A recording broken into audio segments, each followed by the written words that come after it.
Olá pessoal, tudo bem? Eu sou o Juliano. Eu sou a professora Jael e vamos dar continuidade ao nosso estudo de botânica. Quem está seguindo aí o Biologicando, está curtindo os vídeos, está compartilhando. Valeu, galera! A gente vai dar continuidade hoje ao assunto de botânica e referente ao grupo das angiospermas. Exatamente. A última aula a gente falou sobre as gimnospermas e a gente está vendo que está acontecendo uma evolução aí no grupo das plantas. A gente tem aí o processo evolutivo, né? A evolução desses grupos de plantas, começando lá, professor Juliano, com as algas verdes, as algas clorófilas, que passaram por um processo evolutivo, um processo adaptativo, dando origem aos demais grupos do reino plantae. Então, a primeiro momento a gente tem as briófitas, que foi o primeiro grupo que nós estudamos, que eram aquelas plantinhas lá, pequenininhas, com as falsas folhas, falsos caules, falsas raízes. Em seguida, a gente tem as pteridófitas, que passaram a ter o quê, galera? Responde aí. Os vasos condutores de seiva. Dando sequência evolutiva, a gente viu aí, ó, as gimnospermas, que mantiveram os vasos condutores de seiva, porém a gente tem a evolução aí, o aparecimento pela primeira vez das sementes. E agora, professor Juliano? E agora nós temos as angiospermas. Olha, as angiospermas fazem parte do grupo mais evoluído de plantas, correto? Ou seja, é o que se tem de mais evoluído no que diz respeito a plantas que ocupam a superfície da Terra. Obviamente, por ela ser mais evoluída, ela provavelmente, né, pessoal, ela adquiriu ou tem algumas características que as outras plantas não têm. E aí, de acordo com as aulas que a gente já trabalhou, já assistiu aqui no canal, quais são essas diferenças? Vocês sabem? Então vem aqui que a gente vai comentar agora quais são. Primeiro. Bom, então essas plantas elas passam a ser chamadas de fanerógamas. Esse é o primeiro termo, a primeira vez que apareceu esse termo, galera. Marca aí, ó, destaca, fanerógamas. Ou seja, são plantas que apresentam seus órgãos reprodutores bastante visíveis. A gente vai ver aí com muita evidência, professor Juliano, as flores, ok? Que vocês já sabem qual é a função das flores. São os órgãos reprodutivos, dessa vez bastante visíveis, cheirosos, atrativos, né? Com cores, para atrair aí os agentes polinizadores. Exatamente. Então, essas principais características são fanerógamas, ou seja, presença de flores evidentes, flores que você olha para a planta, você consegue identificar. Lembrando que flores são um tipo de folha diferenciada, que a gente vai falar. Elas são espermáfitas. O que quer dizer isso de planta espermáfita?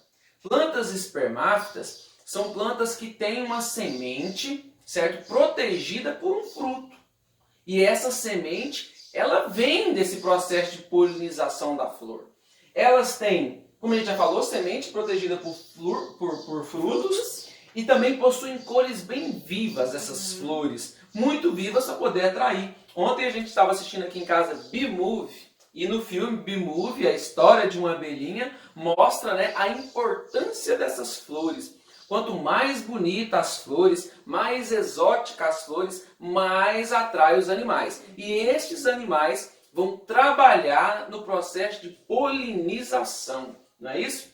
E essas flores geralmente são polinizadas por animais, diferente das gimnospermas, que a gente estudou há um tempo atrás, que eram flores assim sem graça, que de certa forma não atraíam ninguém. E eram polinizadas pelo vento. Especificamente pelo vento. Agora não, agora a gente tem mais agentes polinizadores para ajudar nesse processo aí, ok? As principais características das angiospermas. O professor já falou aí uma bem importante. É o grupo mais abundante da Terra. Exatamente. Isso a gente já vai pensar um pouquinho, puxar aí na questão da polinização. Tem mais agentes para realizar esse processo de transporte de grão de pólen, né? E, além disso, galera, a gente tem pela primeira vez um fruto. protegendo a semente. Mas além disso, esse fruto, ele vai ser importante para os animais que vão comer esse fruto e vão ajudar ainda na dispersão dessa semente. Então a gente tem a ajuda dos animais na polinização do grão de pólen e na dispersão das sementes. Então, e uma pergunta que sempre fica é: qual a importância do fruto? Para que serve o fruto, né? Muita gente pensa, o fruto ele é o nosso alimento, né? Nós nos alimentamos do fruto. O fruto é muito importante para nós, humanos e animais. Galera, mas eu não estou perguntando dessa importância. Pra gente não. Eu não estou perguntando para que o fruto é importante para mim ou para os animais. Por exemplo, esse fruto piqui, típico aqui da nossa região, ele é importante para quê? Ele é importante para o pé de piqui para proteger a semente. O fruto protege a semente e auxilia no processo de disseminação da semente. Porque como ele é gostoso, os animais pegam e levam de um lugar para outro. Correto? E sem contar que o fruto protege a semente. Veja bem a laranja, né? Quando a gente está chupando uma laranja, tem um monte de sementinha lá dentro. Um monte mesmo. E a laranja está protegendo essa semente. E lá dentro vai ter um embrião, que quando ela germinar, dará origem a uma nova planta. Exatamente. Então isso é muito importante. Planta. Isso aqui, professora, o que é isso? Olha só, galera, agora a gente está falando de um grupo de planta que tem que ser o órgão reprodutor bastante evidente, que no caso aí são as flores. E a flor, a gente pode destacar a estrutura masculina e feminina na mesma flor. Quando essa flor ela for monóica, ou seja, no mesmo órgão ali a gente destaca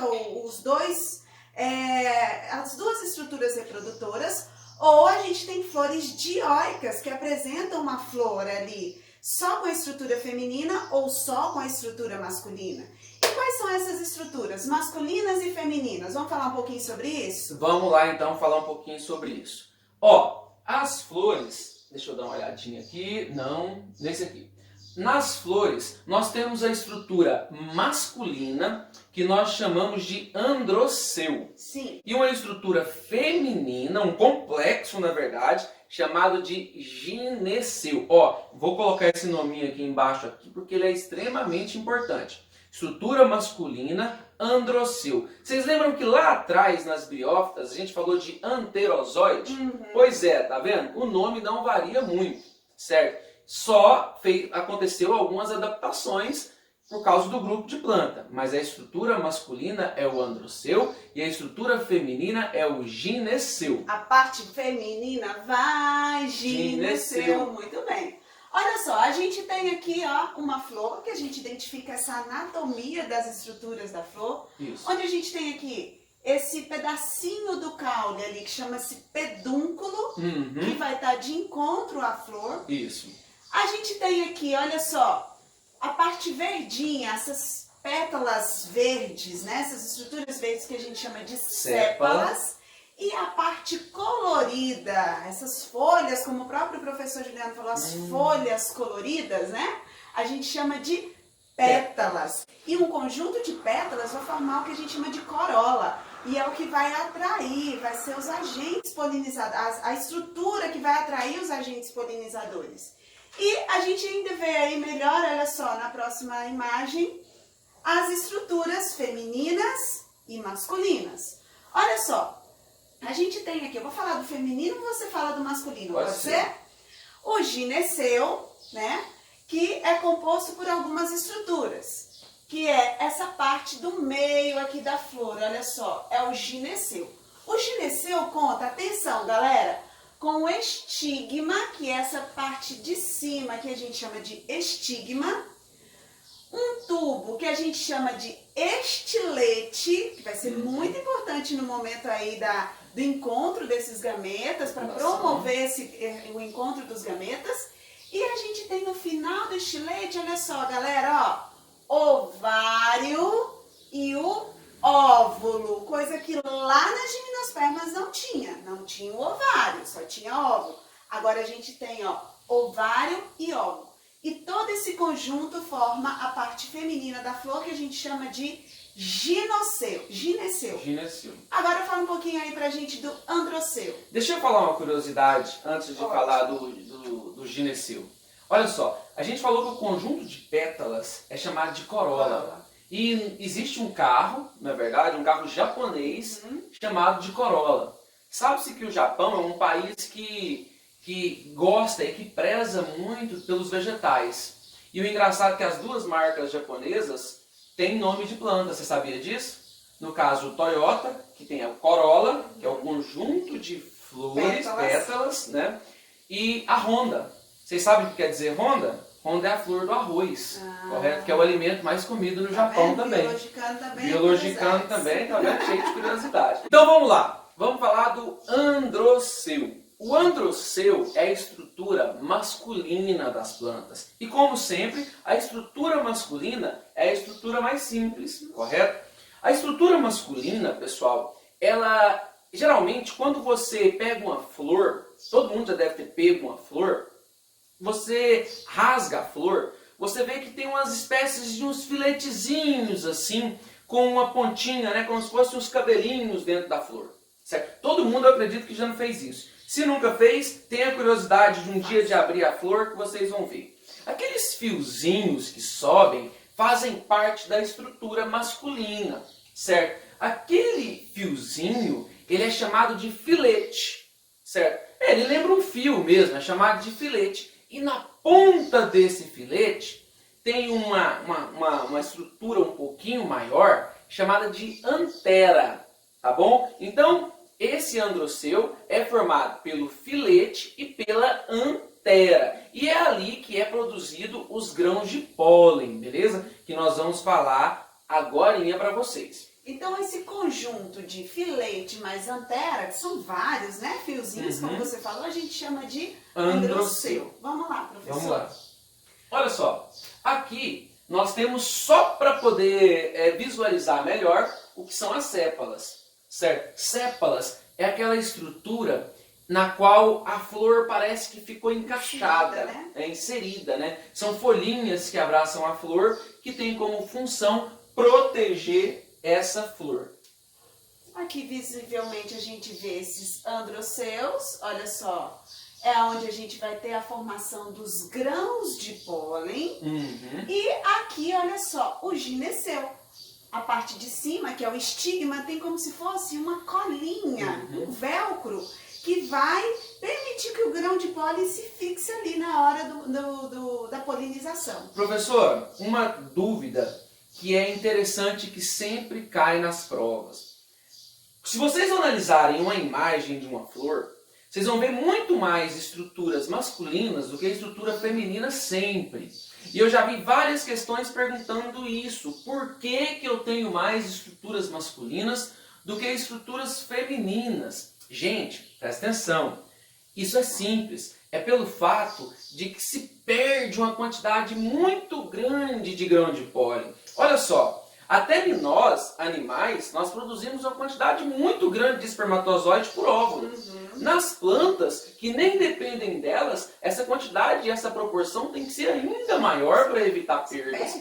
Então, uma planta tem muita estrutura masculina e poucas estruturas femininas. Existem plantas que têm uma única estrutura feminina, enquanto tem várias masculinas. Isso é muito importante, pessoal, porque isso despenca nas provas. Sim, e é importante também destacar que esse tipo de flor é uma flor monóica, tá? Isso. Monóica. Por quê? Porque apresenta o gineceu e o androceu na mesma flor. Exatamente. Os estames, né, é uma estrutura de constituição, ele forma o androceu. Lá na prova de vocês, pode ser que venha a palavra estame. Hoje, alguns livros não usam mais a palavra estame, mas o estame, ele é o androceu, ele é o conjunto dos androceus. Vamos imaginar que uma planta tem 10, 15, 20 androceus, certo? Aquilo tudo é o estame. Tá vendo? É muito importante. Apesar de que hoje quase não se cobra mais isso, mas é importante que vocês saibam. E lá em cima a gente tem os sacopolínicos, onde a gente tem a produção dos grãos de pólen. Exatamente. E aí, falando em saco polínico, é importante a gente saber como forma o grão de pólen. Professor, é difícil? Não. Se vocês prestaram atenção na aula lá de gimnosperma, vocês vão ver que é bem similar, não é verdade? Sim. Ó, lá nesse saco polínico que a professora disse que tem, Lá na antera, na pontinha ali, existe uma célula mãe. Gente, olha o nome, célula mãe. Se ela é célula mãe, ela vai dar origem a outras células. Essa célula mãe, certo? Ela é uma célula 2N. O que quer dizer isso? Quer dizer que ela é uma célula diploide, é uma célula comum, uma célula somática das plantas, uma célula que forma a estrutura corporal. E se ela é uma célula 2N, ela pode sofrer o quê? Meiose. Toda célula 2N, quando sofre meiose, forma uns 4 células N. Ou seja, uma célula 2N sofreu meiose e formou várias células N, haploide, com a metade da quantidade de cromossomos. Essas células são chamadas de micrósporos. Esses micrósporos, eles se dividem em 2 grupos. Um formando um núcleo vegetativo e um formando um núcleo reprodutivo. Por que eu preciso de um núcleo vegetativo e um núcleo reprodutivo? Porque a partir de agora, vocês vão ver, para que o grão de pólen chegue na estrutura, é necessário que haja uma construção. Então, o grão de pólen, além de ser a estrutura reprodutiva, ele é uma estrutura construtora, de forma que ele mesmo possa chegar. Vamos dar um exemplo nos animais evoluídos. O animal evoluído geralmente tem uma estrutura que é o pênis que leva o espermatozoide. A planta não tem. Então a planta tem que ter células especializadas em construir uma passagem. Sim. E a essas... gente já falou na aula passada. Isso. Essa construção ela vai ser o tubo polínico. Exatamente. Que ela vai formar no momento em que esse grão de pólen atingir lá o estigma, lá na flor, na parte feminina da flor. E isso é muito importante, porque poucos alunos se apegam a isso e geralmente às vezes erram muito, beleza? Okay. E aí, essas células do núcleo reprodutivo formam o grão de pólen e essas células do núcleo vegetativo formam esse caminhozinho. Sim. Né, professora? E aí, a gente tem aqui, olha só, pessoal, mais uma vez destacando o gineceu. Esse grão de pólen, ao ser formado aqui na pontinha da antera, ele vem, fixa no estigma, onde a gente vai ter a formação dessa estrutura que o professor Juliano falou, que é o tubo polínico, que ele vai ser formado aqui dentro do estilete, para acontecer a fecundação aqui, ó. Fala mais um pouquinho sobre isso. Vamos lá, certo? Para isso, é importante a gente entender como que forma a célula que vai receber esse grão de pólen. Porque olha só, o grão de pólen ele vai entrar na planta, mas ele vai entrar onde? Não é verdade? Onde que ele vai ser fecundado? Ó, lá na parte feminina, existe também o que a gente chama de megaesporângio, igual da gimnosperma. Não lembro o que era? Volta no outro vídeo e dá uma assistida lá, porque senão, né, a aula já está ficando muito extensa. Esses óvulos são 2N. Olha que interessante. Óvulos de animais são N. Óvulos de plantas são 2N. Ou seja, tem similaridade com célula somática. Esses óvulos 2N também vão sofrer meiose, não é isso? Também vão sofrer meiose. O problema é que nessa meiose, uma célula vai ter muito mais vantagem estrutural e fisiológica do que as outras. E essas células pequenininhas vão ser descartadas. O tio até pôs um X aqui. Elas degeneram. Elas vão ter que construir nada como as masculinas. Essa que sobrou, certo? Ela cresce, ocupa todo o espaço ali dentro, certo? Da estrutura do megaesporângio e forma a oosfera. E a oosfera é que é a estrutura reprodutiva feminina. Não é o óvulo. Beleza? Não é o óvulo. Não é o que vai sofrer a meiose. Isso. Para dar origem à oosfera. O óvulo é uma estrutura grande, tá bom? A oosfera é uma estrutura pequena e é uma estrutura que vai juntar com o grão de pólen, beleza? Então, para a gente poder entender e a aula não ficar muito extensa, nós vamos fazer algumas considerações e na próxima aula a gente volta com como acontece esse encontro.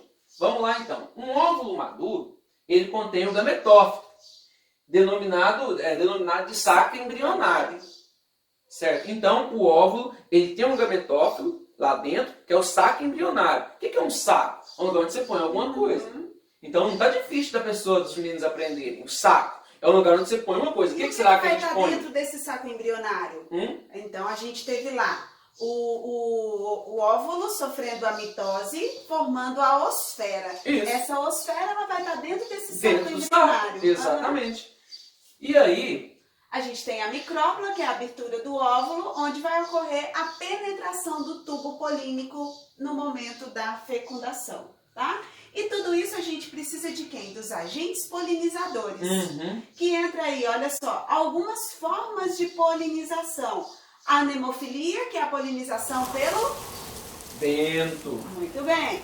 Entomofilia, que é a polinização que vai ser auxiliada pelos insetos. We come to sun.